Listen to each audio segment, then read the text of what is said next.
I found out my husband had been poisoning me the same night I discovered he'd gotten another woman pregnant. But let me back up 6 hours. We were at the Mint Museum fundraiser in Uptown Charlotte.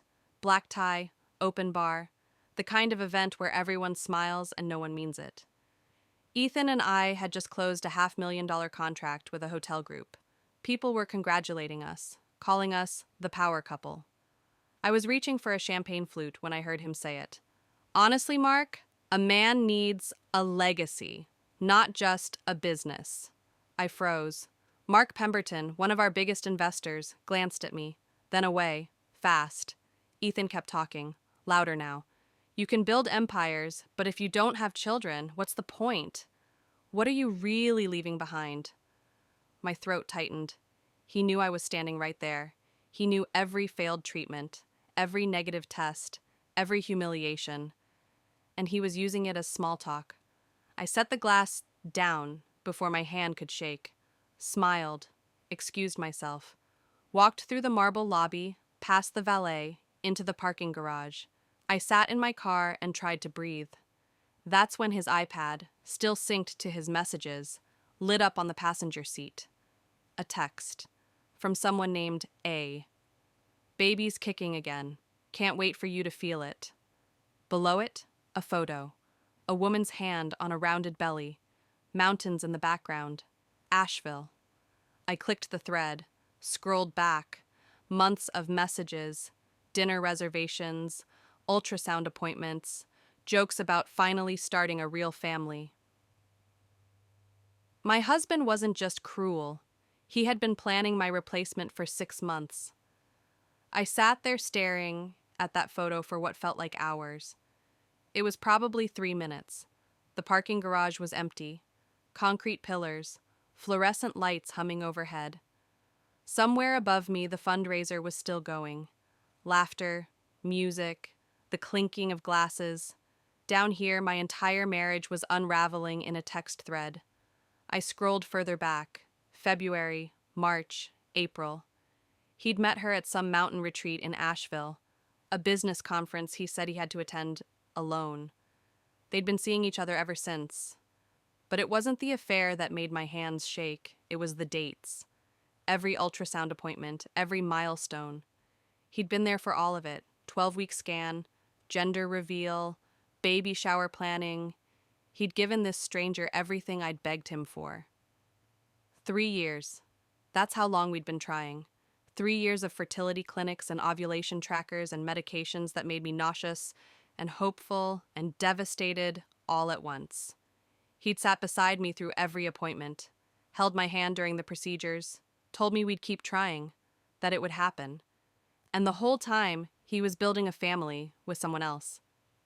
I took screenshots, every message, every photo. My fingers moved on autopilot while my brain tried to catch up. When I finally looked up, I realized I'd been crying. My makeup was ruined. My mascara had left dark smudges on my fingertips. I couldn't go back inside. The drive home took 20 minutes. I don't remember most of it.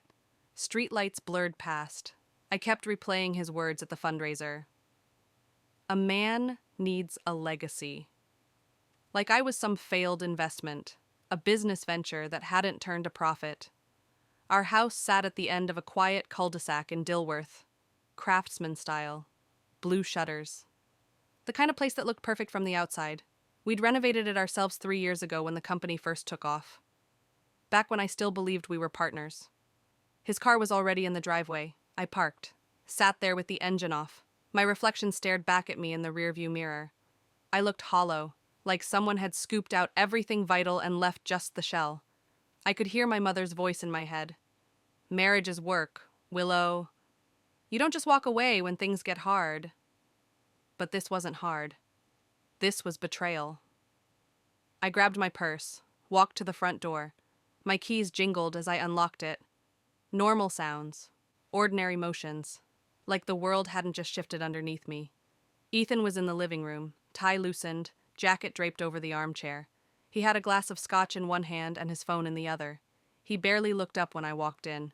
"You left early," he said. Not a question, not concern, just an observation.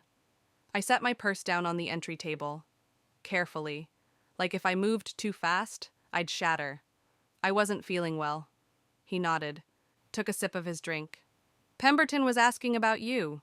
I told him you'd been stressed with the Wilmington project. My throat felt tight. He was so calm, so casual, like he hadn't just humiliated me in front of half of Charlotte's business community. Why did you say that? I asked. He glanced up.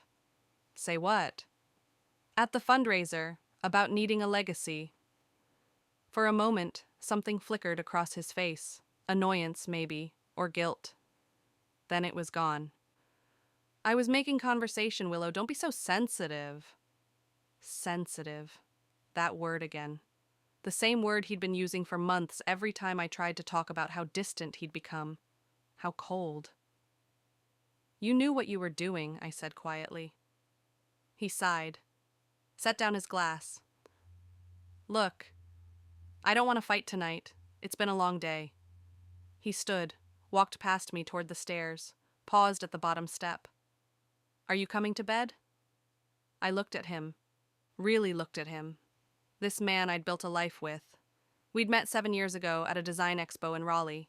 He'd been charming, ambitious, told me we could build something incredible together. And we had. Ward and Willow Interiors had clients across 3 states. We'd been featured in the Southern Living magazine. We were supposed to be the success story. But standing there in our renovated living room, I realized I didn't know him at all. I'll be up in a minute, I lied. He nodded, disappeared upstairs. A few seconds later, I heard the bedroom door close. I waited until I heard the shower running. Then I went to his office. It was a converted sunroom off the back of the house. Floor-to-ceiling windows, overlooking the backyard. His desk was neat, organized, everything in its place. His briefcase sat on the leather chair, still open from earlier. He must have been reviewing contracts before I got home. I shouldn't have looked. That's what a better person would say. That I should have confronted him, asked for the truth directly. But I was done asking. I was done trusting. I flipped through the papers inside, building permits, client proposals, an invoice from our contractor in Charleston. Normal things, business things. Then I saw it, tucked between 2 manila folders, a pharmacy receipt, CVS on Providence Road, time-stamped from 2 days ago. The medication name meant nothing to me at first.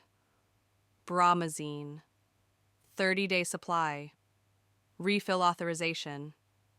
But it was the patient name that made my stomach drop. Willow Ward. I'd never heard of bromazine. I definitely hadn't picked up any prescriptions from CVS in the last month. I got all my medications from the fertility clinic pharmacy downtown. I took a photo of the receipt with my phone. Then I put everything back exactly how I'd found it. Upstairs, the shower shut off. I walked back to the living room, sat down on the couch, pulled out my phone and typed bromazine into the search bar. The first result was from a medical website. Bromazine, a hormone suppressant commonly prescribed for endometriosis and certain hormonal imbalances. Long-term use may significantly impact reproductive function. Not recommended for patients actively trying to conceive. I read it 3 times. Then I thought about every morning for the past year. How Ethan had started bringing me coffee in bed. How he'd insist I drink it before I got up. Said it was his way of taking care of me after all the stress of the treatments. Not recommended for patients actively trying to conceive. My hands were shaking again, but this time it wasn't from sadness. It was rage. He hadn't just found someone else. He hadn't just started a new family. He'd been making sure I couldn't have one. I didn't sleep that night. I lay in bed next to Ethan, staring at the ceiling, listening to him breathe. Even steady breaths. The sleep of someone with nothing to hide. The medication name kept looping through my mind. Bromazine, a hormone suppressant, not recommended for patients trying to conceive.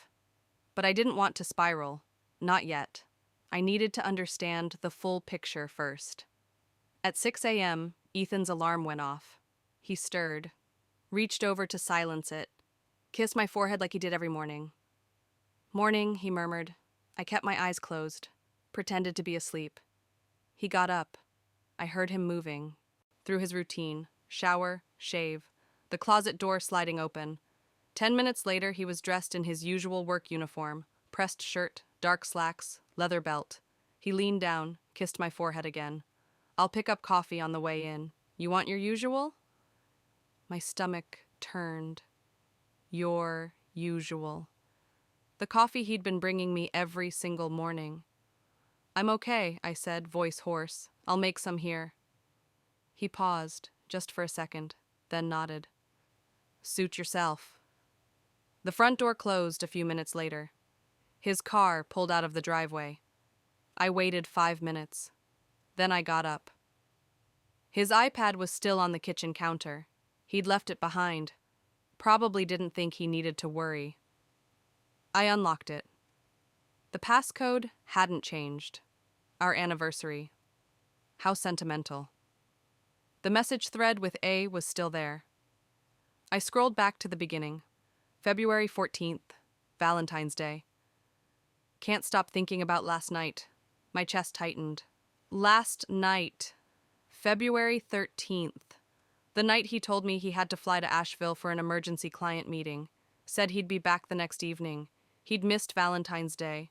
Told me we'd celebrate when things calmed down, at work. I kept scrolling. March, April, May, June. The messages painted a picture I didn't want to see but couldn't look away from. Dinners at a place called Kurate.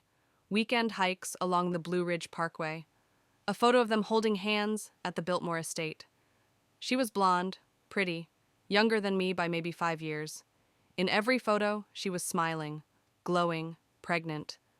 There was a message from last week. She'd sent him a video. I pressed play. The sound was off, but I could see her in what looked like a nursery. Sage green walls, a white crib. She was holding up tiny onesies, laughing, mouthing words I couldn't hear. Ethan had responded with a heart emoji. A heart emoji. I set the iPad down before I threw it. My mind was racing. How many lies had he told? How many weekends away? How many late nights at the office that weren't really at the office? I thought about our last fertility appointment. 3 weeks ago. Dr. Martinez had sat us down and said the tests looked normal. No obvious issues. Sometimes it just takes time. She'd suggested we try a different medication protocol. Be patient. Ethan had nodded, squeezed my hand, told her we'd do whatever it took. And then he'd driven to Asheville that same weekend. I went back to his office. The briefcase was still there. I pulled out the pharmacy receipt again, stared at it. Bromazine. Prescribed. By Dr. Ellen Voss. Refill authorized. I didn't recognize the name. Dr. Voss wasn't my doctor. I'd never heard of her. I opened my laptop, searched her name. She was a general practitioner with a practice in South Park. Her website listed services, annual checkups, prescriptions, minor procedures. Nothing about fertility, nothing specialized. Why would Ethan get a prescription filled in my name from a doctor I'd never seen? I called the pharmacy, CVS on Providence Road, a woman answered, cheerful voice. CVS Pharmacy, this is Brenda. How can I help you? Hi, I'm calling about a prescription that was filled a few days ago. For Willow Ward. Sure thing. Can I get your date of birth? I gave it to her. I heard typing, then a pause. Okay, I see it here. Bromazine, 30-day supply. Picked up on the 11th. Is there an issue with the medication? Who picked it up? I asked. More typing. It looks like Ethan Ward. He's listed as authorized on your account. My throat went dry. He's authorized? Yes, ma'am. He set that up about a year ago. Said it was easier, since he works near our location. A year ago. Right when he'd started bringing me coffee every morning. Thank you, I said quietly. I hung up. The pieces were falling into place, but I needed to see them all before I could understand the full picture. I went back to the message thread, started taking screenshots, every conversation, every photo, every plan they'd made. There was one message that stopped me cold, from 3 months ago, late at night. Ethan had written, "I'm telling her soon, I promise. Just need to get through this next round of treatments first. Let her think there's still hope. Let her think there's still hope." I read it again, then again. He wasn't planning to leave after the baby was born. He was planning to leave now. He was just waiting, timing it, making sure I was broken enough that I wouldn't fight back. My hands were shaking so hard I almost dropped the iPad. I thought about every doctor's appointment, every injection I'd given myself, every hopeful morning I'd taken a pregnancy test only to see one line instead of two. He'd watched me fall apart, month after month. And the whole time, he was making sure it would never work. I looked at the pharmacy receipt again. Then I opened a new search window and typed, "Bromazine side effects long-term use." The results loaded, medical journals, forum posts, warnings. One headline stood out, "Bromazine and reproductive health. Understanding the risks of prolonged hormonal suppression." I clicked it. The article was technical, full of terms I didn't fully understand, but the summary was clear enough. Long-term use of bromazine can cause significant suppression of reproductive hormones, leading to irregular ovulation and, in some cases, temporary infertility. Effects may persist for several months after discontinuation. Temporary infertility. I sat back in the chair. He'd been giving me medication that would make sure I couldn't get pregnant, while he got someone else pregnant, while he comforted me through negative tests and failed treatments. This wasn't just an affair. This was sabotage. I heard a car door slam outside. I looked out the window. Ethan's SUV was pulling into the driveway. He was home early.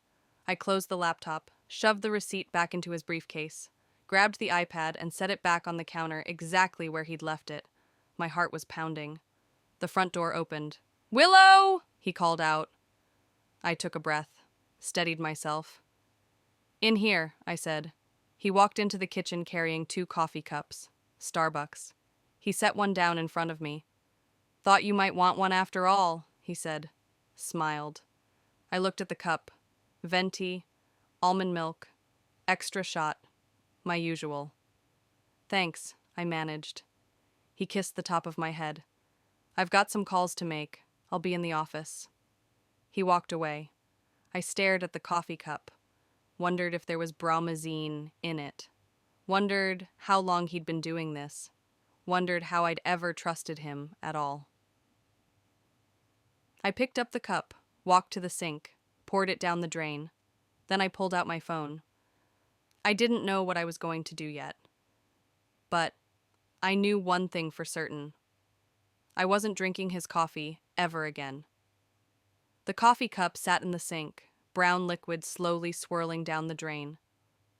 I stood there watching it disappear, thinking about every morning, every cup, every sip I'd taken without question. How many doses had I swallowed? How many times had he stood in this kitchen, grinding beans, heating water, stirring in poison while I got ready for work upstairs? I needed proof. Real proof. Not just pharmacy receipts and internet searches. Something concrete, something I could hold in my hands and say, "This is what he did." Our house had security cameras. We'd installed them 2 years ago after a string of break-ins in the neighborhood. 4 cameras total. Front door, back door, garage, and one in the kitchen. The kitchen, I'd set it up myself, positioned it to capture the back entrance and the breakfast nook. But the angle also caught the coffee maker. The counter where Ethan prepared our morning routine. The footage stored on a cloud server. 30 days of rolling recordings. My laptop was still in the office. I opened it, logged into the security system. The interface loaded slowly, too slowly. Finally, the camera grid appeared. 4 squares, 4 views. I clicked on kitchen, selected the date range, started with this morning. The playback began at 6:15 a.m. The kitchen was dark, except for the under-cabinet lighting. Then Ethan walked into frame. I watched him move through his routine: coffee grounds, filter, water. The machine started brewing. He stood there scrolling on his phone while he waited. Normal, mundane. Then the coffee finished. He poured one mug, set it aside, poured a second mug for himself. He opened the cabinet above the refrigerator, the one where we kept vitamins and supplements. He pulled something out, a small amber bottle. I paused the video, zoomed in. The label was too small to read clearly, but I could see him twist. Off the cap, tap something into the first mug, stir it with a spoon. Then he put the bottle back, closed the cabinet, picked up both mugs, and walked out of frame. I played it again and again, each time the same sequence: the cabinet, the bottle, the stirring. My hands were trembling. I scrolled back. Selected yesterday's date, 6:20 a.m. Same thing. Cabinet, bottle, stir, the day before that. Same. I went back a week, 2 weeks, a month, every single morning, the exact same routine. My chest felt tight, like someone had wrapped bands around my ribs and was pulling them tighter and tighter. I thought about all those mornings, waking up to the smell of fresh coffee. Ethan bringing me a mug in bed, smiling, kissing my forehead, telling me to drink up before it got cold. "You work so hard, Willow. Let me take care of you." That's what he'd say, every morning, like it was love. But it wasn't love. It was something else entirely. I went back further, 6 months, 8 months, a year. The video quality was grainier the older it got, but the pattern was unmistakable. 1 year ago, March.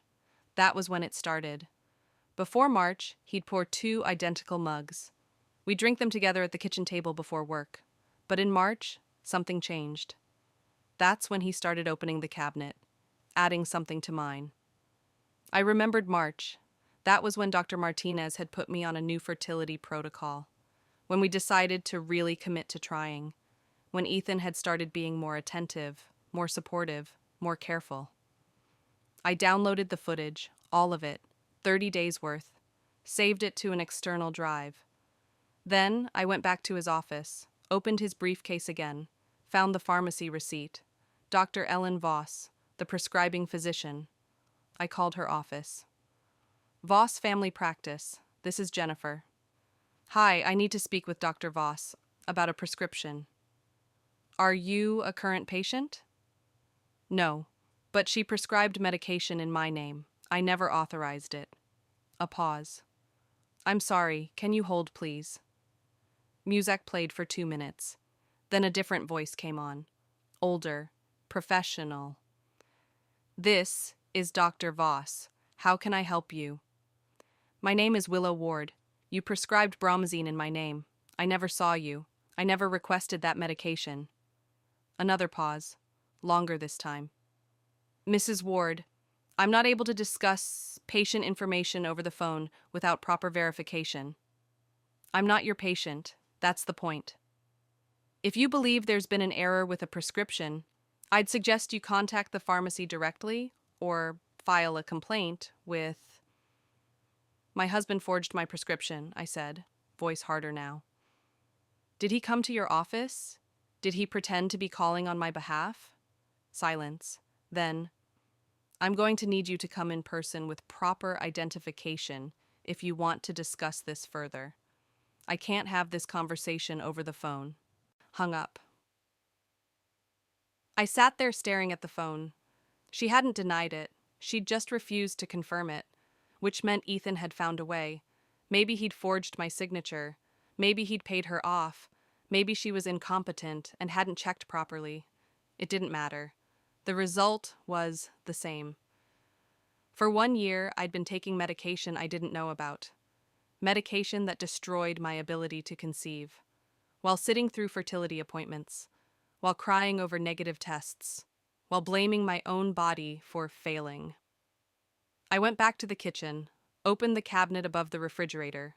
Vitamins, supplements, aspirin, allergy medication, and in the back, behind everything else, a small amber bottle. I pulled it out. Brumzine, 10 millimeter tablets. Patient name, Willow Ward. The bottle was nearly empty, maybe 10 pills left out of a 30-day supply. I opened it, shook one into my palm, small, white, unmarked. This was what he'd been putting in my coffee, every single morning, while I smiled and thanked him and told him he was the best husband. My knees buckled. I grabbed the counter to steady myself. The pill fell out of my hand and skittered across the tile floor. The refrigerator hummed. The house was too quiet, too still. I couldn't breathe, couldn't think. The walls felt like they were closing in. I don't know how long I stood there, minutes, maybe longer. When I finally moved, it was mechanical, autopilot. I picked up the pill from the floor, put it back in the bottle, put the bottle back in the cabinet exactly where I'd found it. Then I went to the bedroom, pulled a suitcase from the closet, started packing. I didn't have a plan. Didn't know where I'd go. I just knew I couldn't stay in this house another night, couldn't sleep next to him, couldn't pretend everything was normal. My phone buzzed, a text from Ethan. Running late? Don't wait up for dinner. Love you. Love you. I looked at those words, two simple words people say 1,000 times without thinking, but coming from him, they felt like violence. I didn't respond, just kept packing. Then I stopped, set down the shirt I was folding. If I left now, he'd know. He'd realize I'd figured it out. He'd destroy evidence, hire lawyers, spin the story. I needed to be smarter than that. I unpacked the suitcase, put everything back. Then I went to my laptop and created a new folder, labeled it Evidence. I transferred the security footage, the screenshots from his iPad, photos of the medication bottle, the pharmacy receipt, everything. I backed it up to 3 different places: cloud storage, external drive, email to myself. Then I researched lawyers, family law attorneys in Charlotte, ones who specialized in fraud, coercion, abuse. I was still at the computer when I heard his car pull up. The front door opened, footsteps in the hallway. Willow? I closed the laptop, took a breath. In here, I called. He appeared in the doorway, tie loosened, looking tired. Hey, sorry I'm late. The Wilmington clients were being difficult. I nodded. It's fine. He studied my face. You okay? You look pale. Just a headache, I said. He walked over, kissed my forehead. His lips felt cold. Want me to make you some tea? Tea, instead of coffee? No, I said. I'm good. He nodded. I'll be in the shower. He left. I sat there in the dim light of the office, listening to the water run upstairs, and I whispered to the empty room, he planned this. Not just the affair, not just the other woman, all of it, every piece, every dose, every lie. He'd planned to make me infertile, to break me down, to make me believe I was the problem. So when he left, I'd think I deserved it. But now I knew the truth. And the truth changed everything. I lasted 3 more days. 3 days of drinking coffee. I made myself. 3 days of pretending everything was normal. 3 days of watching Ethan move through our house like he owned it, like he owned me, like nothing had changed. On Thursday night, something inside me snapped. He was in the office on a video call with the Asheville woman. I could hear him through the door, his voice soft, intimate, laughing at something she said. I grabbed my keys and walked out. I didn't have a destination. I just drove.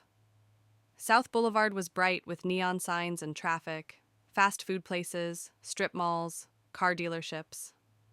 I pulled into the parking lot of Hank's Tavern without really thinking about it. Just saw the sign and turned. It was the kind of place I'd never normally go. Dive bar, neon Budweiser sign in the window, motorcycles parked out front. But normal didn't exist anymore. Inside, it was dark and smelled like beer and fried food. Country music played from a jukebox in the corner. Maybe a dozen people scattered around. Bikers at the pool table, a couple in a booth, a man at the bar nursing a whiskey. I sat down at the far end, away from everyone.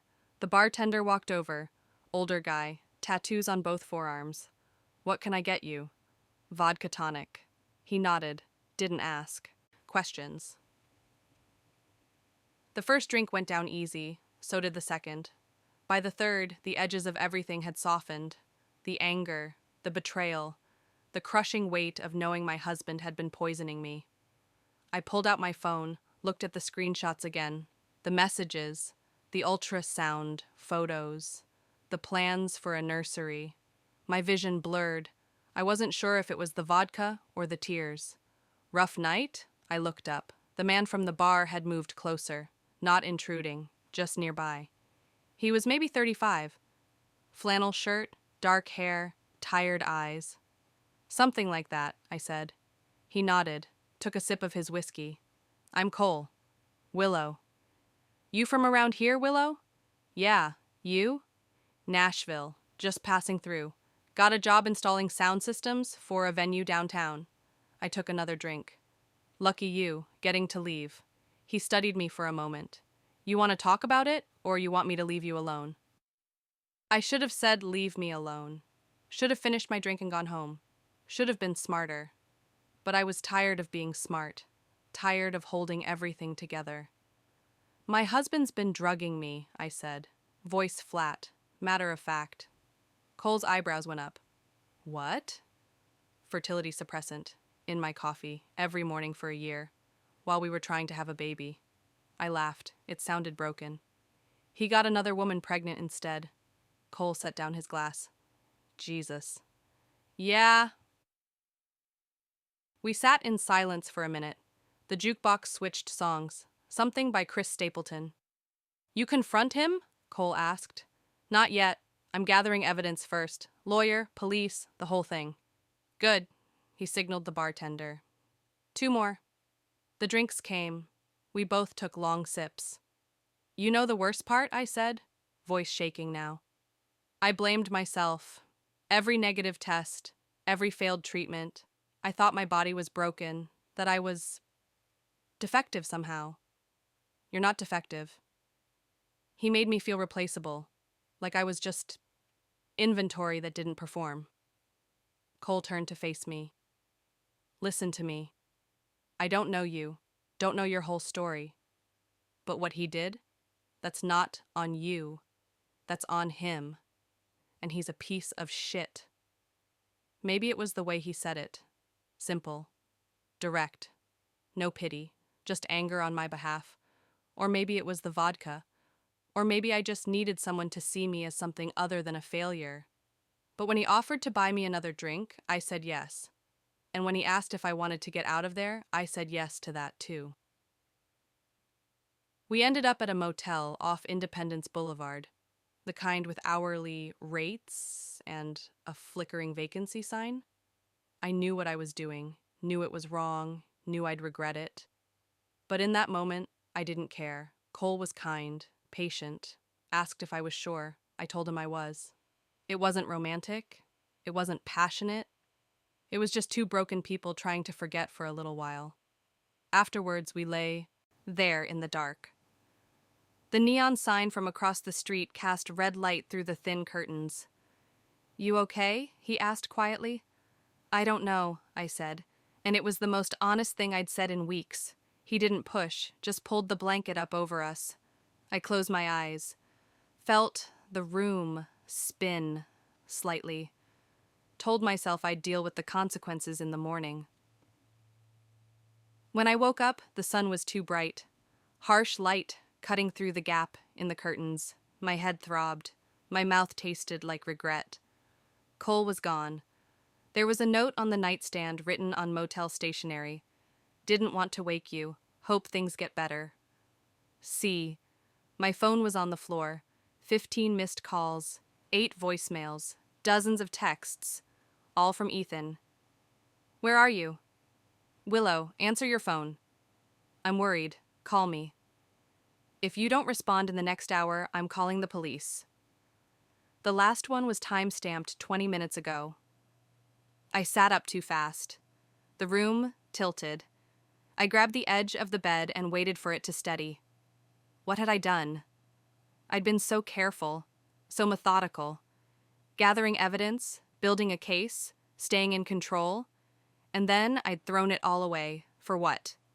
A stranger in a motel room? A moment of escape that solved nothing? Ethan could use this against me, paint me as unstable, unfaithful, use it to discredit everything I'd found. My hands were shaking as I got dressed, found my shoes, my purse. The motel room looked even worse in daylight. Water-stained ceiling, threadbare carpet, the smell of cigarettes and cheap air freshener. I caught my reflection in the mirror above the dresser. I looked wrecked. Mascara smudged, hair tangled, eyes hollow. I called Ethan from the parking lot. He answered on the first ring. Where the hell are you? I needed space. I went for a drive. All night? Without telling me? I fell asleep in the car. I'm sorry. A pause. I could hear him breathing. Are you okay? His voice shifted, softer now, concerned. The concern made my stomach turn, because it sounded real, because he was good at this, good at pretending to care. I'm fine. I'll be home soon. Willow, I hung up. The drive home took 15 minutes. I kept replaying the night in my head. The bar, the drinks, Cole's tired eyes, the motel room. What have I done? I'd given Ethan ammunition, given him a way out, given him exactly what he needed to flip the narrative. But more than that, I'd broken something in myself. Some last piece of dignity I'd been holding on to. I pulled into our driveway, sat there with the engine running. Through the front window, I could see Ethan pacing, phone to his ear, probably calling me again. I turned off the car, took a breath. Then I whispered to my reflection in the rearview mirror, "What have I done?"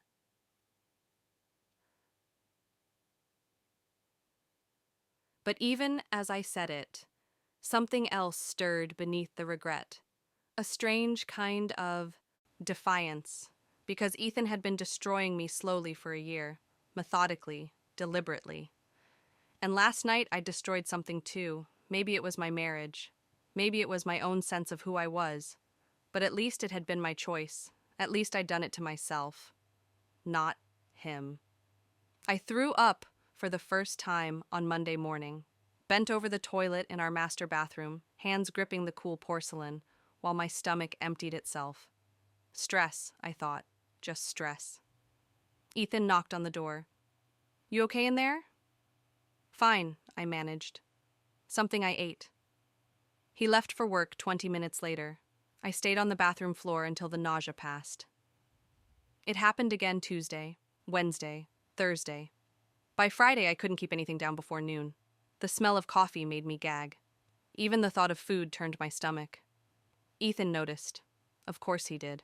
Maybe you should see a doctor, he said over dinner. We were having takeout from that Thai place on Central Avenue. I'd barely touched mine. I'm fine. Probably just a bug. He reached across the table, took my hand. You don't look fine, Willow. You look exhausted. I pulled my hand away. I said, I'm fine. He didn't push, just went back to his food, but I saw the flicker of something in his eyes. Concern, or maybe calculation. That night, alone in the bathroom again, I tried to remember the last time I'd felt normal. 2 weeks?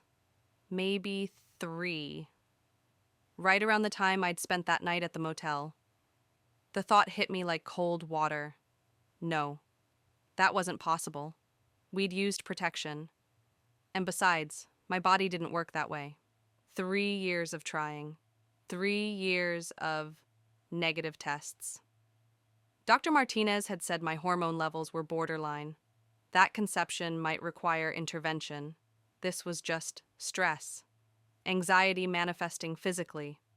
It had to be. But Saturday morning, when I threw up again, I drove to the CVS on Providence Road, the same one where Ethan had picked up the bromazine. The pregnancy test aisle felt like a taunt. Rows of boxes, different brands, different promises, digital, non-digital, early detection.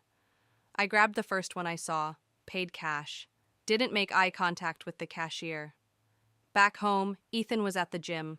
I had the house to myself. I locked the bathroom door, opened the box with shaking hands.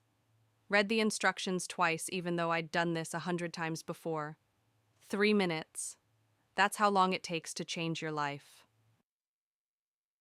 I set the test on the counter, couldn't look at it, stared at the tile grout instead, counted the seconds. 180 seconds. At 170, I looked. 2 lines. Clear. Unmistakable. 2 pink lines. I picked it up, held it closer to the light, blinked, looked again. Still 2 lines. My legs gave out. I sat down hard on the bathroom floor. This wasn't possible. It couldn't be possible. Unless... My mind raced backwards. The motel. Cole. That night 3 weeks ago. The same night I'd stopped drinking Ethan's coffee. The same week I'd stopped taking the medication I didn't know I was taking. Dr. Martinez's words echoed in my head. Effects may persist for several months after discontinuation. But what if they didn't? What if stopping the medication was all it took? What if my body had never been broken at all? I took 3 more tests, different brands, different times of day, all positive. By Monday, I couldn't deny it anymore. I called South End Women's Health, made an appointment for that afternoon. Any particular reason for the urgency? The receptionist asked. I think I'm pregnant. A pause, then warmth in her voice. Congratulations. We'll see you at 2. The clinic was in a renovated building near Atherton Mill. Modern, clean, soft music playing in the waiting room. I filled out paperwork with trembling hands. Medical, history, current medications, last menstrual period. I left the medication section blank. A nurse called my name. Jessica, her name tag said. She was young, friendly, led me to an exam room. So, you think you're pregnant? I took 4 tests, all positive, she smiled.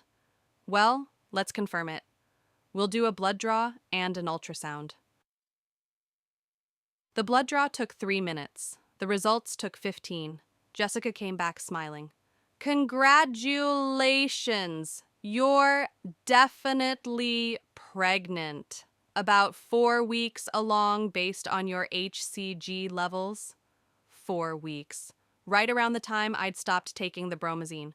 Right around the time I'd made the biggest mistake of my life. Or maybe it wasn't a mistake at all. Do you want to do an ultrasound? Jessica asked. It's early, but we might be able to see something. I nodded, couldn't speak. The ultrasound room was dim. Jessica squeezed gel onto my stomach, pressed the wand against my skin. The monitor flickered to life. At first, I couldn't make sense of what I was seeing. Just gray shapes, shadows. Then Jessica pointed. There, see that little flicker? A tiny flutter on the screen, barely visible. That's the heartbeat, she said softly. The sound came through the speakers, fast, rhythmic, like a galloping horse.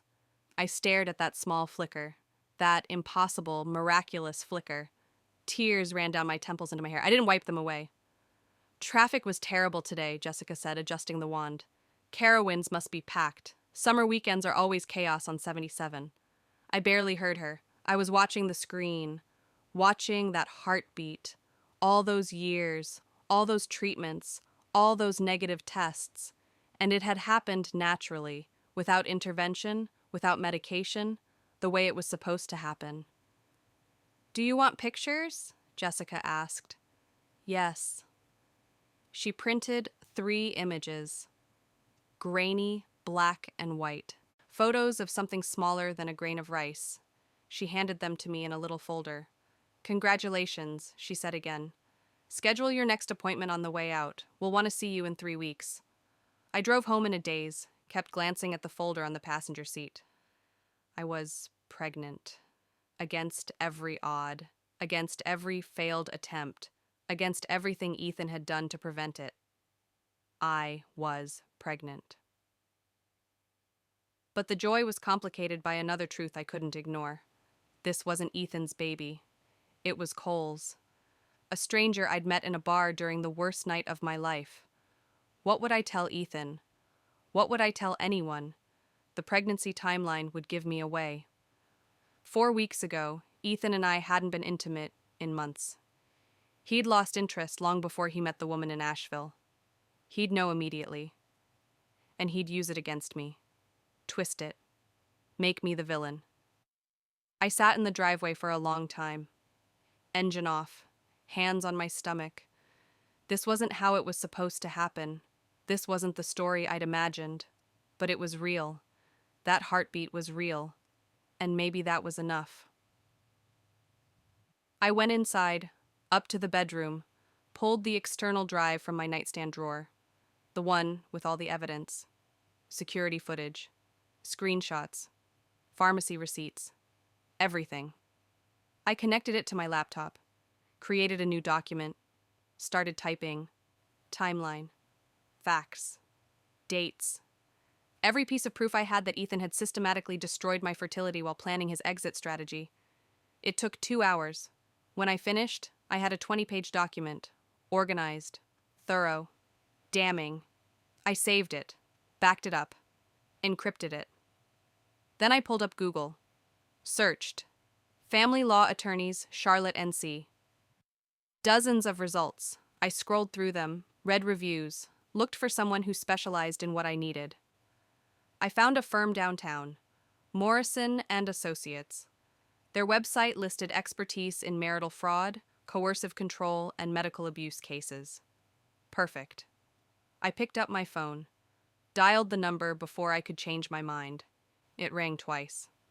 Morrison and Associates, how may I help you? I took a breath, placed my free hand over my stomach. I'd like to schedule a consultation, I said.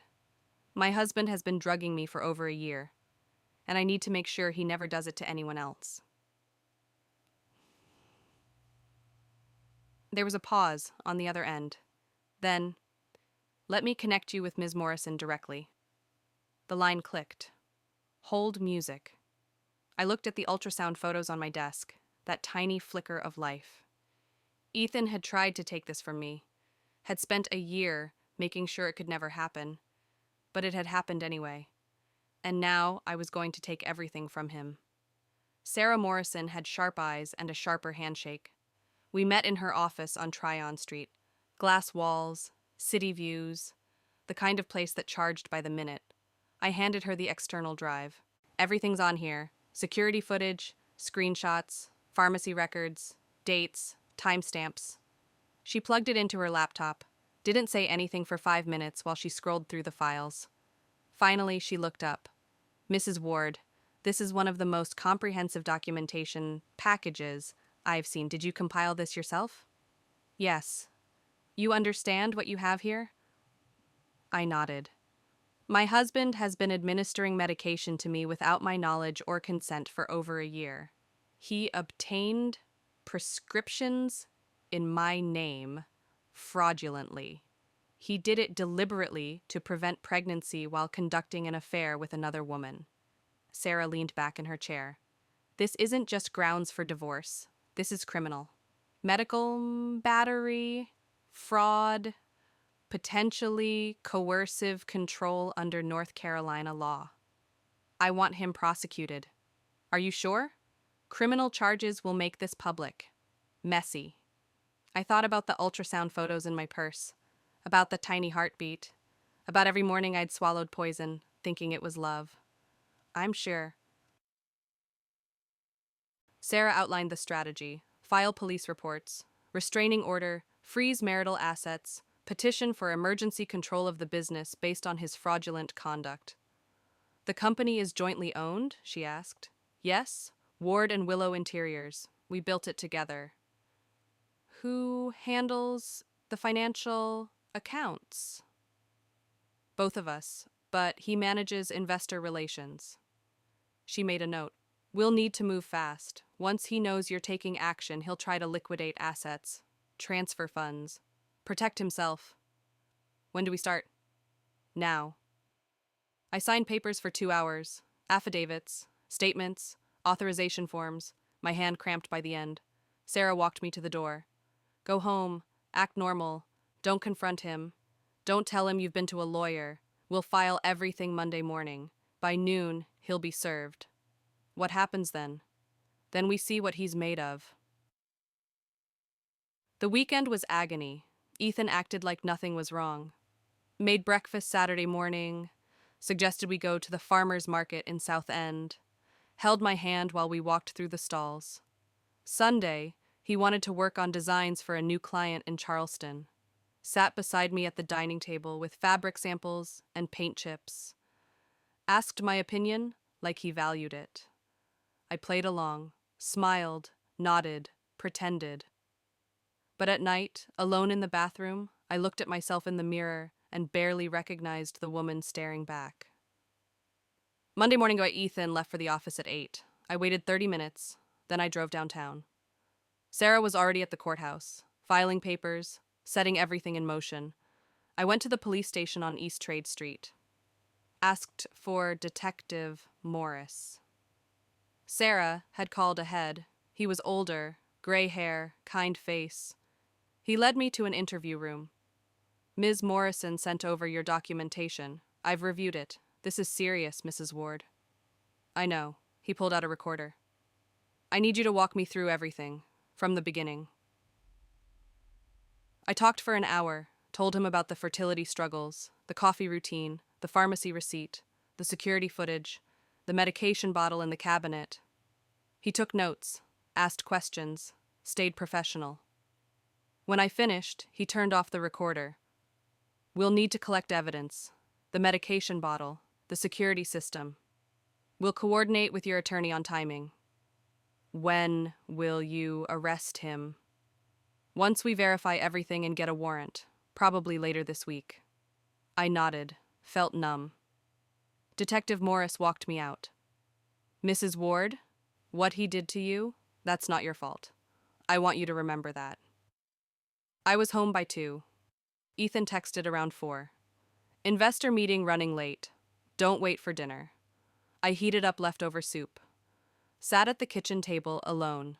My phone rang at 6. Sarah Morrison. He's been served. Restraining order is active. Asset freeze is in place. Court date is set for Friday. How did he react? I wasn't there, but his attorney called me 10 minutes ago, very angry, threatened to countersue. For what? Doesn't matter. He's scrambling. Ethan came home at 7. I heard his car in the driveway, the front door slamming. He walked into the kitchen, holding papers. His face was red, eyes furious. What the hell is this, Willow? I stood up, kept the table between us. Exactly what it says. You filed a restraining order? Froze our accounts? Are you insane? I found the bruise in it.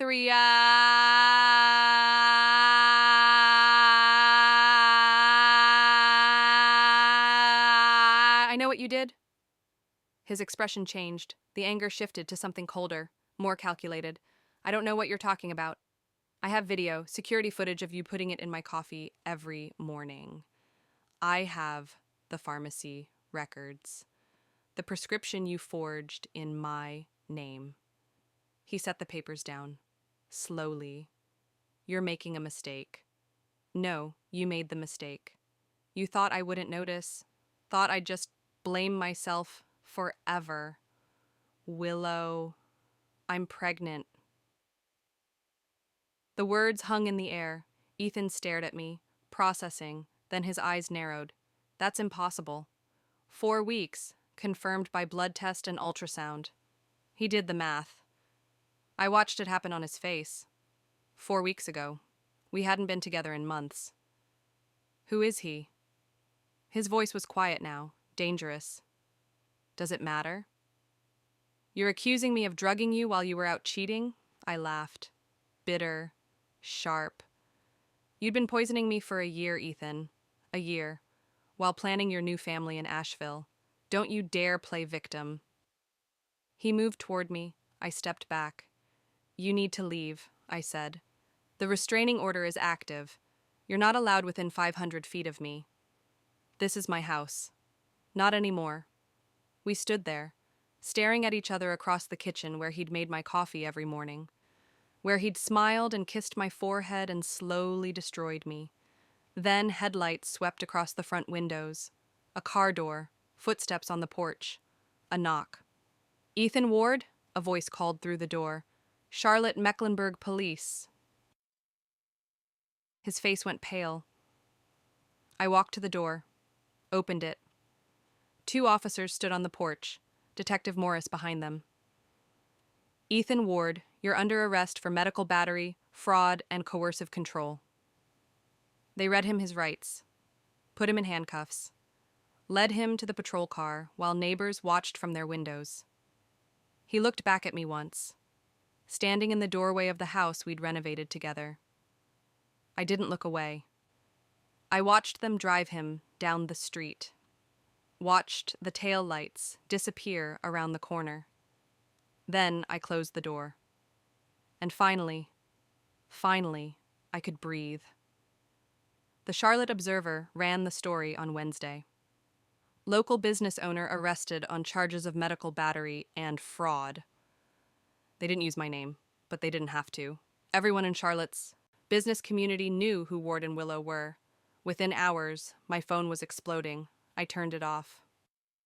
Ethan made bail Thursday morning, $50,000 his parents posted. But the restraining order held. He couldn't come near me, couldn't come near the house, couldn't access any of our joint accounts. Sarah called with updates every few hours. 3 investors have already pulled out. 2 more are requesting emergency board meetings. Let them meet, I said. I'll attend. Are you sure you're ready for that? I thought about the ultrasound photos on my refrigerator, about Detective Morris's words, about every morning I'd trusted a man who was destroying me. I'm ready. The emergency board meeting was Friday afternoon. Conference room at our office in South End, floor-to-ceiling windows, view of the city skyline.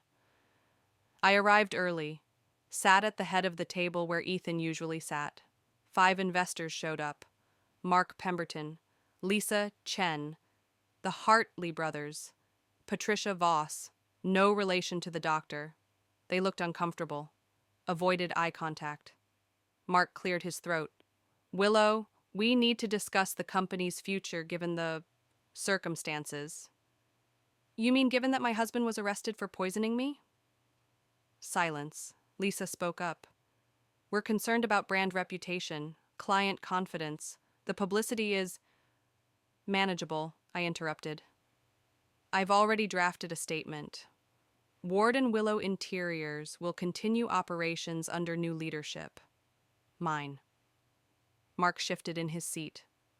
With all due respect, Ethan handled most of the investor relations, the financial structuring. Without him,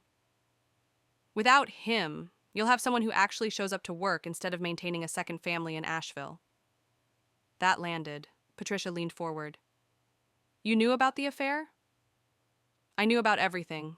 The affair, the pregnancy, the systematic drugging.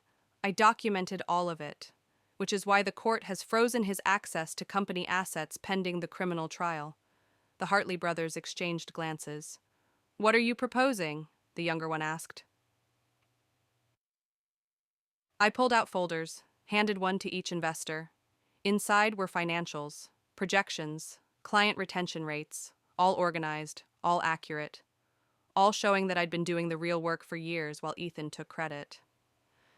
I'm proposing that you vote to remove Ethan Ward from all operational and financial roles effective immediately, transfer his shares to a trust pending legal resolution, and appoint me as sole CEO. Mark flipped through the folder. His eyebrows went up. These numbers are solid. Because I'm good at my job, I always have been. Lisa nodded slowly. The Wilmington project. That was all you, wasn't it? Yes, the Charleston Hotel redesign, too. Most of our marquee clients prefer working with me. They always have. The vote took 10 minutes. Unanimous. Patricia stayed after the others left. For what it's worth, Willow, I'm sorry. We should have seen what was happening. You saw what he wanted you to see. He was good at that. She nodded, touched my shoulder. You're going to be fine. Better than fine. After she left, I sat alone in the conference room, looked out at Charlotte's skyline, the city we'd built our reputation in, the city that would now know my name for the right reasons. My phone buzzed. Sarah Morrison. Court date moved up to Monday. Judge wants to expedite given the evidence. You need to testify. I typed back, I'll be there. That weekend, I started changing things. Had the locks changed on the office, updated all passwords and access codes, called our top 5 clients personally to assure them the company was stable. Every single one of them said the same thing. We were hoping you'd be the one running things now. Sunday afternoon, I was reorganizing Ethan's old office when I found the speech. It was in his desk drawer, typed, formatted, looked like something he'd been preparing for an investor dinner. The title made my hands shake, Building a Legacy That Lasts. I read it.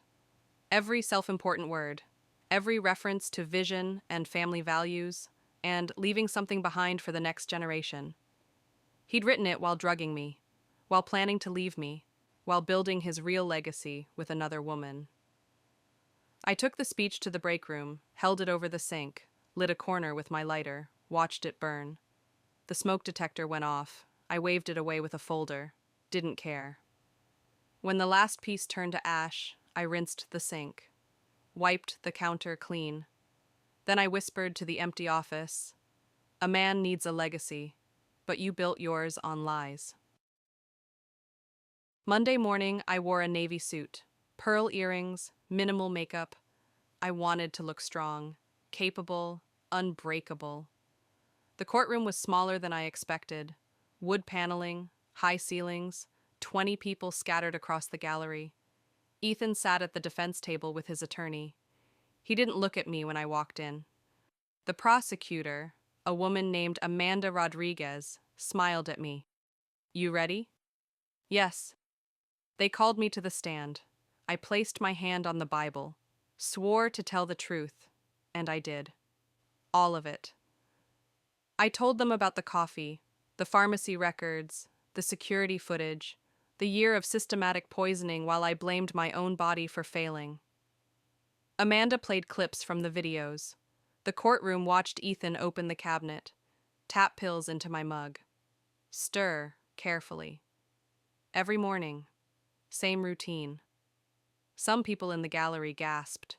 Ethan's attorney tried to discredit me, asked about my affair, about the pregnancy. I looked directly at the jury. I made a mistake one night after discovering my husband had been poisoning me for a year. Yes. But my mistake didn't destroy anyone's health. It didn't violate anyone's body. It didn't steal a year of someone's life. The attorney sat down. The judge ruled before lunch. Full asset freeze. Ethan's shares transferred to a supervised trust. Restraining order extended indefinitely. Criminal trial scheduled for next month. Outside the courthouse, reporters were waiting. Cameras, microphones. Sarah stepped forward. My client has no comment at this time except to say that she looks forward to continuing her work at Ward & Willow Interiors, under new leadership. We walked to her car, got inside. You did well in there, Sarah said. Thank you. There's one more thing. She handed me an envelope. This came to my office, addressed to you. The return address was Nashville. No name. I knew who it was from. I held the envelope, felt the weight of it. Cole. The man I'd spent one broken night with. The father of the child growing inside me. Sarah watched me. You don't have to open it now. I don't think I'll open it at all. I tucked it into my purse. Whatever he had to say, I wasn't ready to hear it. Maybe I'd never be ready. This wasn't his story. It was mine. and I was just starting to write the ending I deserved. 3 months later, I stood in the nursery I'd built myself. Pale yellow walls, white crib from a boutique on Park Road, a rocking chair by the window that overlooked the backyard. Everything simple, clean, mine. I'd moved out of the Dilworth house. Too many ghosts. Too many mornings I'd drunk poison thinking it was love. The new place was smaller, a craftsman bungalow in Plaza Midwood. But it felt like home in a way the old house never had. Ward and Willow. Interiors had its best quarter in company history. The publicity, while painful, had brought unexpected attention. New clients reached out, women-owned businesses, nonprofits, people who wanted to work with someone who'd survived and rebuilt. I rebranded slightly. The logo stayed, but the tagline changed. Building spaces, reclaiming stories. Mark Pemberton called it genius. I called it honest. Ethan's trial concluded in November. Guilty on all counts: medical battery, fraud, coercive control under North Carolina's domestic violence statutes, 18 months in prison, 5 years probation after, mandatory counseling, permanent restraining order. The woman from Asheville left him before the verdict came in, moved back to Virginia with the baby. I didn't blame her. She'd been lied to as much as I had, just in different ways. I didn't attend the sentencing. Sarah went on my behalf, called me afterwards. He tried to make a statement. The judge cut him off, said she'd heard enough. Good, I said, and I meant it. I was 7 months along when the company threw me a baby shower, not at the office. At a community center in Charlotte's Optimist Park neighborhood. 20 people. Former clients. Current. Employees. Sarah Morrison. Even Detective Morris stopped by. Lisa Chen organized the whole thing. Decorations and soft greens and creams, a cake from Suarez Bakery, games I pretended to enjoy. People asked about the father. I kept my answer simple. Someone I met during a difficult time. He's not in the picture. Most people didn't push. The ones who knew the full story never asked. That night, alone in my new house, I sat in the nursery rocking chair. My hands rested on my stomach. The baby kicked. Strong. Persistent. I thought about the past year, everything I'd lost, everything I'd survived, everything I'd become. Ethan had wanted to break me, make me believe I was defective, replaceable, a failed investment that couldn't deliver returns. Instead, he'd revealed something I'd forgotten. I was never the problem. I pulled Cole's letter from my nightstand, still unopened, still waiting. I held it for a long moment, then set it back in the drawer. Maybe someday I'd read it. Maybe I'd reach out. Let him know about the baby. Give him a choice about being involved. But not yet. Right now this was enough. This quiet house. This growing life. This business I'd saved and rebuilt with my own hands. I didn't need his permission to move forward. Didn't need his participation to be whole. December came with unseasonable warmth. I was in the nursery again, installing the last of the wall decorations. Little framed prints with simple words: brave, strong, loved. My phone buzzed. A text from an unknown number. I almost didn't open it. Then curiosity won. Saw the news about Ward and Willow. Proud of you. C. Cole. Somehow he'd found my number. Somehow he'd been following the story. I stared at the message, typed 3 different responses, deleted them all. Finally I wrote, "Thank you." 2 words, nothing more, nothing less. He didn't respond. I didn't expect him to. On a Sunday afternoon in January, I sat alone in my office downtown. Everyone else had gone home. The building was quiet. Just the hum of the heating system and the distant sound of traffic. I opened my laptop, pulled up the video file I'd saved months ago, the security footage of Ethan drugging my coffee, the evidence that had started everything. I watched it one last time. Then I deleted it. I didn't need it anymore. The trial was over. The verdict was final. Carrying it with me served no purpose. In the drawer of my desk, I found something else. Ethan's legacy speech, the one I'd tried to burn but had saved a copy of first. Insurance, I'd told myself. I pulled it out, read the title again. Building a Legacy That Lasts. I thought about his words at the fundraiser, the night everything started unraveling. A man needs a legacy. I opened a new document, started typing. A legacy isn't something you're given, it's something you build, not with control or manipulation or cruelty, but with resilience, with truth, with the courage to reclaim what was stolen and transform it into something better. I kept writing, turned it into a piece for our company blog, about survival, about rebuilding, about the women who'd reached out sharing their own stories of coercive relationships and medical abuse. When I finished, I published it, sent the link to Sarah, to Lisa, to every client who'd stood by me. Within an hour, it had 50 shares. By morning, 500. People were reading it, seeing themselves in it, finding strength in it. That was legacy, real legacy. On a cold February morning, I went into labor. Sarah drove me to the hospital, held my hand through contractions, reminded me to breathe. 14 hours later, I held my daughter. She was tiny, perfect, had Cole's dark hair and my mother's nose. The nurse asked what I wanted to name her.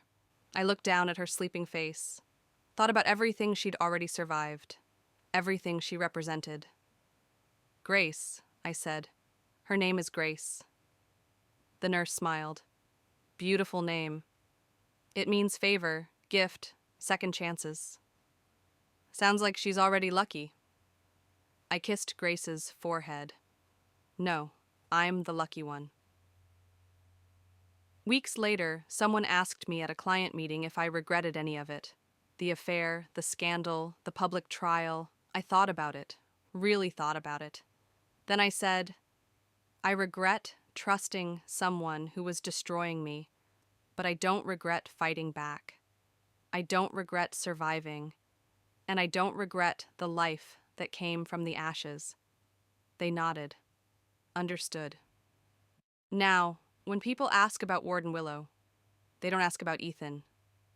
They ask about the woman who took a company built on lies and turned it into something real. They ask about the designs, the clients, the future. They ask about me. And when I hold my daughter at night, rocking her to sleep in that yellow nursery, I think about Ethan's words one last time.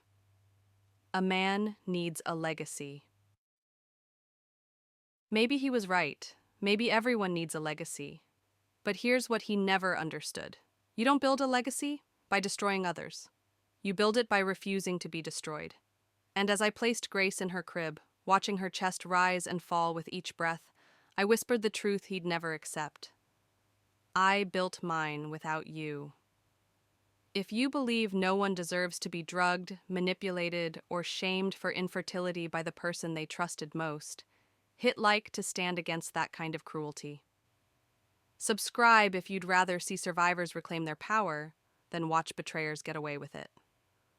Share this with someone who needs to remember that you don't build a legacy by destroying others. You build it by refusing to be destroyed.